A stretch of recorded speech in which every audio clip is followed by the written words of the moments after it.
ABC 10 News at 6 starts now.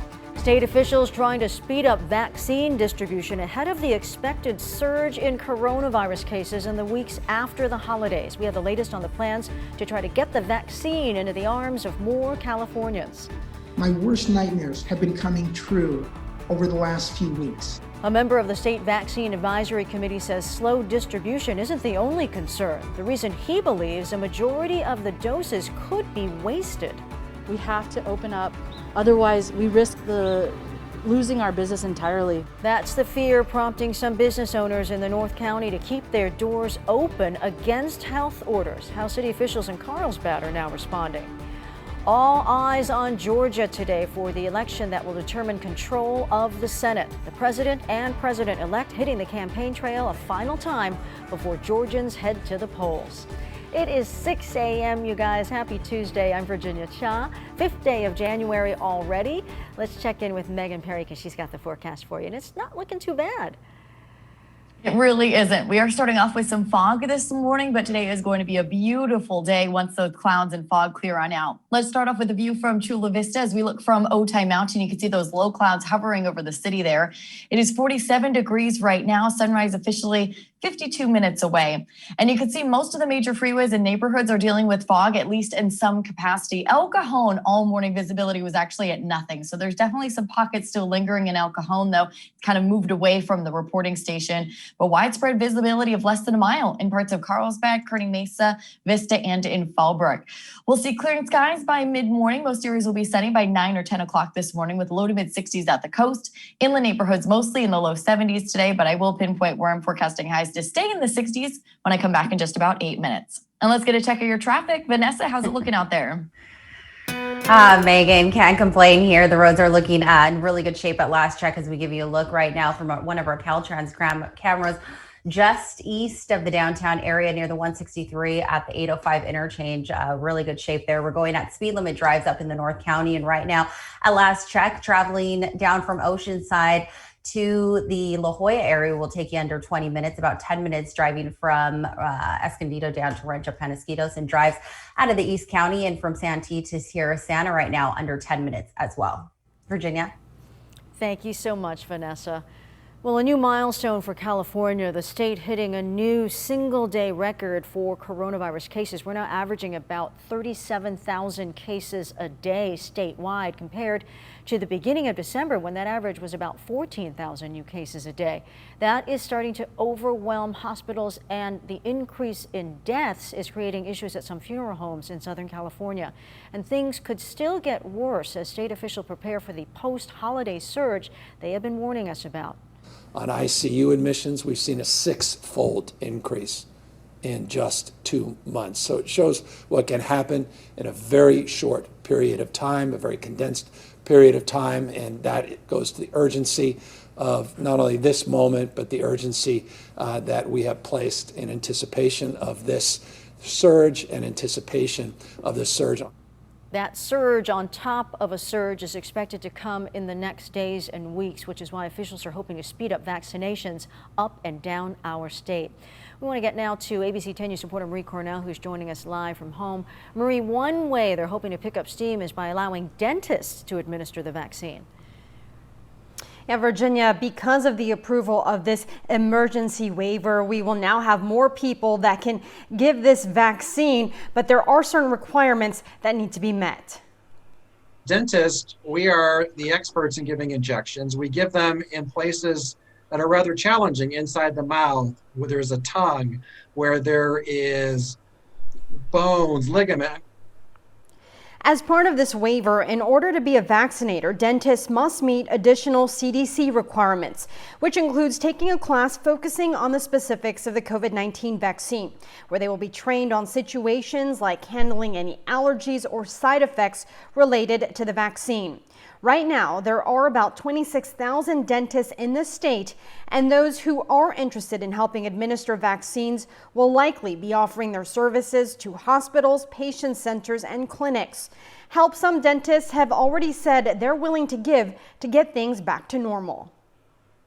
So we see how this is affecting people, scaring people, and we're all just tired of dealing with all of these changes in our lives since March. We want to all get past this quickly.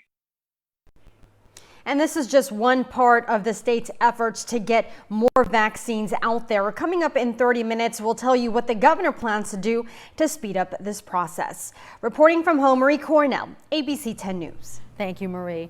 Well, as the state tries to adjust how vaccines are administered, one member of the California COVID Vaccine Advisory Committee says a majority of those vaccine doses could be wasted. My worst nightmares have been coming true over the last few weeks. There are literally hundreds of thousands of doses out there sitting in warehouses while you have nursing home residents and staff who are waiting to be vaccinated. Dr. Mike Wasserman says some doses have been sitting in warehouses for up to 3 weeks. According to Bloomberg's vaccine tracker, more than 1.4 million vaccines have been distributed, but so far only about 400,000 have actually been given. Now, hospitals are already stretched thin, but the situation is particularly bad in Los Angeles County. Overnight, GMA spoke to a doctor at Martin Luther King Jr. Hospital in South LA, where the positivity rate is 32%. It's the kind of thing you might do if there has been some catastrophic event that has disabled the hospital, for example. Like what? Like let's say there was a fire or flooding or a bomb exploded or something like that. Dr. Elaine Batchelor is talking about the steps they are taking to make room for patients, including doubling up rooms, converting their post-surgical care unit into intensive care, as well as setting up triage tents outside the Martin Luther King Jr. Community Hospital. We're going to have more on the crisis in Los Angeles coming up in our next half hour.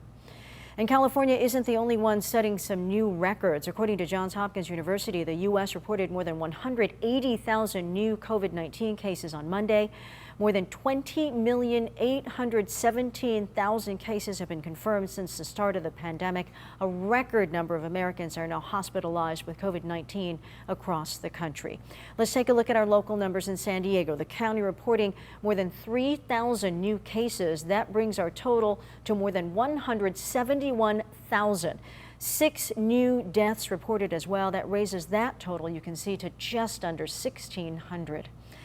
And as ICU capacity remains at 0% in the Southern California region, the city of Carlsbad is planning to crack down on businesses defying health orders. ABC 10 News anchor Mary McKenzie joining us live from Carlsbad. Mary, they could be coming up with some sort of enforcement plan today.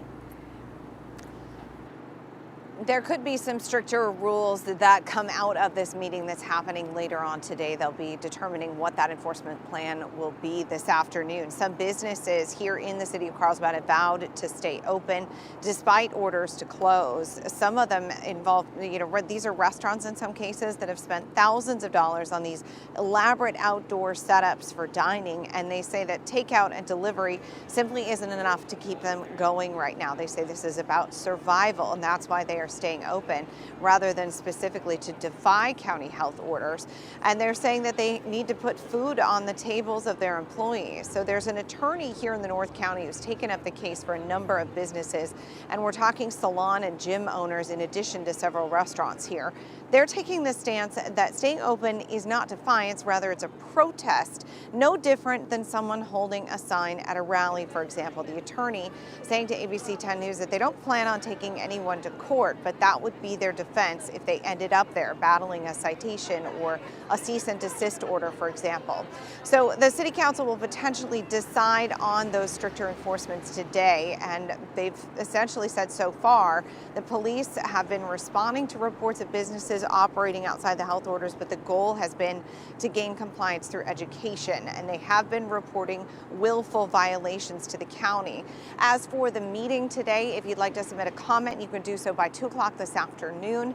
The meeting begins at 3 p.m. You can also call in if you'd like to voice your opinion. Reporting live in Carlsbad this morning, Mary McKenzie, ABC 10 News. Thank you, Mary.